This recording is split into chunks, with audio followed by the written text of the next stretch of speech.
Hello மக்களே, சமீபத்துல நம்ம இந்திய பிரதமர் நரேந்திர மோடியை கொலை பண்றதுக்காக பங்களாதேஷோட தலைநகரான டாக்காவுக்கு அமெரிக்கா உளவாளி ஒருத்தர் வந்திருக்கிறதா ரஷ்யா உளவு அமைப்பு இந்தியாவோட ராய் ஏஜென்ட்டுக்கு தகவல் தராங்க.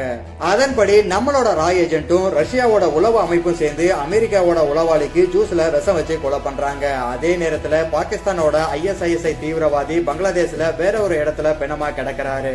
இதையெல்லாம் பார்க்கும்போது இந்த மாஸ்டர் பிளானுக்கு முக்கிய காரணமா இருக்கிறது அமெரிக்கா தான் அப்படின்னு தெல்ல தெளிவா தெரிய வருது.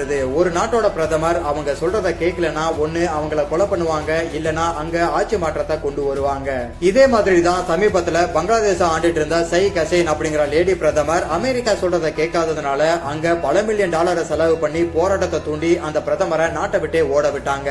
அமெரிக்காவோட வர்த்தக ஒப்பந்தத்துல கையெழுத்து போடாததும் ரஷ்யா கூடவும் சைனா கூடவும் நம்ம நெருக்கமா இருக்கிறதும் தான் இந்திய பிரதமரை கொலை பண்றதுக்கான முக்கிய காரணமா பார்க்கப்படுது. இதையெல்லாம் தகர்த்தெறிஞ்ச நம்ம ராய் ஏஜென்ட்டுக்கு ஒரு லைக்க போட்டு போங்க.